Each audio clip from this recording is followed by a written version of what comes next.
30 जुलाई को 3 राज्यों की 3 सीटों पर उपचुनाव होगा। बांकीपुर, दतिया और मांझलपुर में होगा मतदान। तीनों सीटों पर 3 अगस्त को आएंगे नतीजे। दतिया में बीजेपी कांग्रेस के बीच कांटे की टक्कर है। दतिया में 291 मतदान केंद्रों पर होगी वोटिंग। बिहार की बांकीपुर में 3.89 लाख मतदाता करेंगे मतदान। बांकीपुर में 422 मतदान केंद्रों पर वोटिंग होगी, जबकि गुजरात की मांझलपुर में 30 जुलाई को डाले जाएंगे वोट। बिहार की बांकीपुर सीट बीजेपी के राष्ट्रीय अध्यक्ष नितिन नवीन के राज्यसभा जाने के बाद खाली हुई। मध्य प्रदेश की दतिया सीट कांग्रेस विधायक राजेंद्र भारती की अयोग्यता के बाद खाली हुई है, जबकि गुजरात की मांझलपुर सीट बीजेपी विधायक योगेश पटेल के निधन के बाद खाली हुई। तीनों उपचुनाव के लिए सुरक्षा के कड़े इंतजाम किए गए हैं।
अहमदाबाद विमान हादसा, सरकार का संसद में बड़ा बयान। राज्यसभा में सरकार ने कहा AI-171 हादसे में फ्यूल कंट्रोल स्विच में कोई तकनीकी खराबी नहीं मिली। विमान निर्माता कंपनी की एडवांस जांच में भी सिस्टम पूरी तरीके से सामान्य पाया गया। शुरुआती AAIB रिपोर्ट में उड़ान के दौरान दोनों फ्यूल स्विच बंद होने की बात सामने आई थी। 12 जून 2025 को अहमदाबाद में हुए हादसे में 260 लोगों की मौत हुई थी, जबकि एक यात्री बच गया था। सरकार ने कहा था कि हादसे की जांच जारी है और अंतिम रिपोर्ट के बाद पूरी तस्वीर साफ होगी।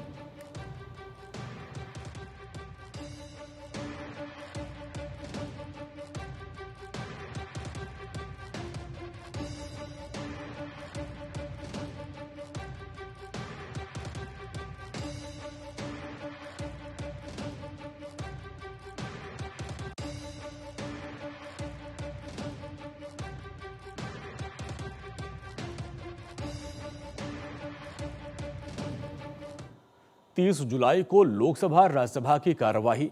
राज्यसभा में MSME संशोधन विधेयक पर होगी चर्चा।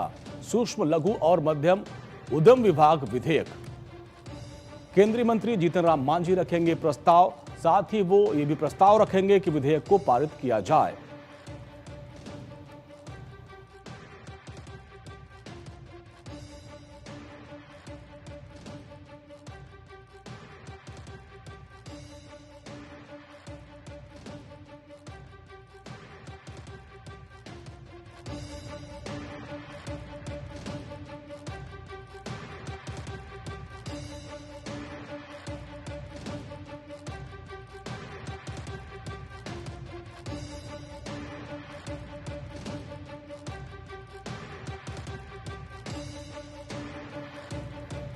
तीस जुलाई को भोजशाला विवाद पर सुप्रीम कोर्ट में सुनवाई। मुस्लिम पक्ष की वैकल्पिक नमाज स्थल की याचिका पर सुनवाई होगी। मुस्लिम पक्ष ने वैकल्पिक स्थल से दूर होने का दावा किया। प्रशासन ने 1.3 किलोमीटर दूर स्थल चिन्हित किया था। Chief justice of India Suryakant की अध्यक्षता वाली पीठ करेगी मामले की सुनवाई। CJI ने वैकल्पिक स्थल की जानकारी साझा न करने पर सवाल पूछा। सॉलिसिटर जनरल तुषार मेहता ने नए स्थल की जानकारी दी। मुस्लिम पक्ष ने नए स्थल को भी दूर और अनुपयुक्त बताया है। मुस्लिम पक्ष की भोजशाला के पास ही खुली जमीन पर नमाज पढ़ने की मांग है।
कल सीएम योगी गाजीपुर को 692 करोड़ की देंगे सौगात।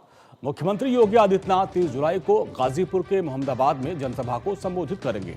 करीब 692 करोड़ की विकास परियोजनाओं का लोकार्पण और शिलान्यास करेंगे। स्वयं सहायता समूहों की प्रदर्शनी का अवलोकन कर लाभार्थियों को प्रमाण पत्र वितरित करेंगे। भाजपा नेता पीयूष राय ने इसे माफिया के गढ़ में विकास की नई शुरुआत बताया।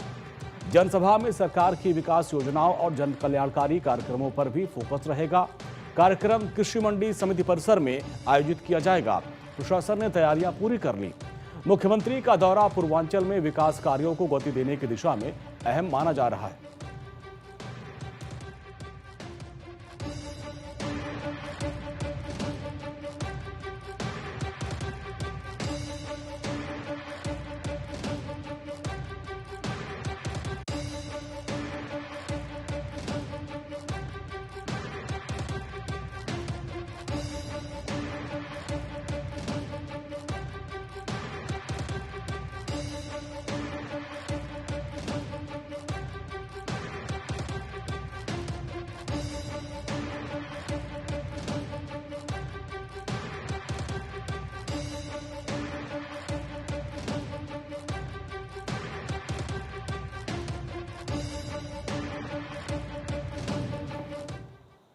सीएम डॉक्टर मोहन यादव ने महर्षि सांदीपनि को समर्पित की खास पुस्तक। गुरु पूर्णिमा के अवसर पर मध्य प्रदेश के मुख्यमंत्री डॉक्टर मोहन यादव उज्जैन स्थित महर्षि सांदीपनि आश्रम पहुंचे और अपनी पुस्तक भारतीय गुरु परंपरा के शिल्पी महर्षि सांदीपनि के चरणों में समर्पित किया। इस पुस्तक को मध्य प्रदेश शासन के संस्कृति विभाग के अंतर्गत श्री कृष्ण पथेय न्यास द्वारा प्रकाशित किया गया है। इस दौरान मुख्यमंत्री डॉक्टर मोहन यादव ने प्रदेश भर से आए देश भर के गुरुओं को भी गुरु पूर्णिमा की शुभकामनाएं दी। सीएम ने कहा कि गुरु केवल शिक्षा देने वाले व्यक्ति नहीं होते, बल्कि वो जीवन को सही दिशा देने वाले मार्गदर्शक भी होते हैं। मुख्यमंत्री ने कहा कि भारतीय संस्कृति की सबसे बड़ी विशेषताओं में से एक है उसकी समृद्ध गुरु शिष्य परंपरा। ये परंपरा केवल ज्ञान के आदान प्रदान तक सीमित नहीं है, बल्कि समाज निर्माण और जीवन मूल्यों के संरक्षण का माध्यम बनी।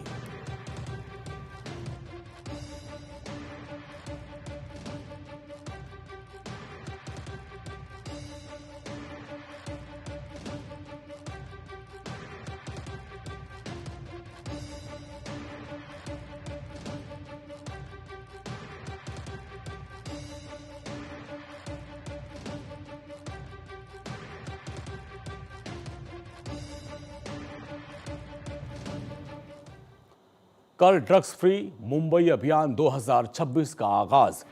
महाराष्ट्र के मुख्यमंत्री देवेंद्र फडणवीस 30 जुलाई को ड्रग्स फ्री मुंबई अभियान 2026 का शुभारंभ करेंगे।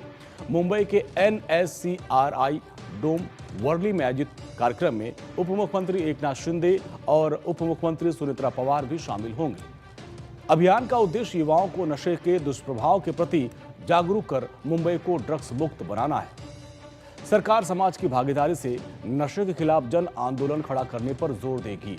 कार्यक्रम के जरिए ड्रग्स के खिलाफ व्यापक जन जागरूकता अभियान की औपचारिक शुरुआत होगी।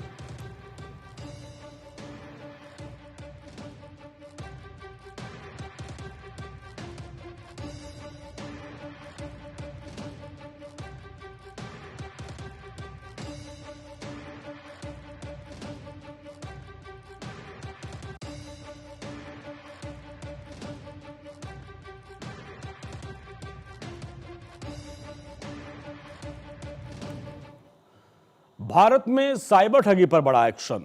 गृह मंत्रालय ने 5 साल में 32,80,000 साइबर ठगी की शिकायतों पर कार्रवाई करते हुए 11,158 करोड़ रुपए बचाए हैं। अब तक 15.75 लाख फर्जी सिम और 5,77,000 IMEI ब्लॉक किए गए हैं। इसके अलावा 32.08 लाख म्यूल बैंक खाते और 30.48 लाख चिन्हित संदिग्धों की पहचान की गई है। 25,698 करोड़ रुपए के संदिग्ध लेन देन रोके गए। 29,837 से अधिक आरोपियों की गिरफ्तारी में मदद मिली है। 14C और 1930 हेल्पलाइन के जरिए साइबर ठगी पर शिकंजा कसा गया। पीड़ितों को जल्द रकम लौटाने के लिए नया SOP लागू।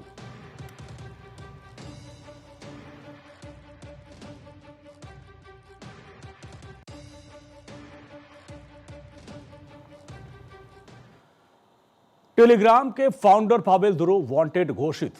रूस ने टेलीग्राम के संस्थापक पावेल दुरोव पर आतंकवाद को बढ़ावा देने का केस दर्ज किया है। दुरोव को इंटरनेशनल वांटेड लिस्ट में शामिल किया गया है। रूस का आरोप, टेलीग्राम ने आतंकी और चरमपंथी चैनलों पर कार्रवाई नहीं की। सुरक्षा एजेंसियों ने यूक्रेनी नेटवर्क और साइबर फ्रॉड से जुड़े कंटेंट पर लापरवाही का आरोप लगाया है। नए केस के बाद रूस में टेलीग्राम पर पूर्ण प्रतिबंध की आशंका तेज हो गई है।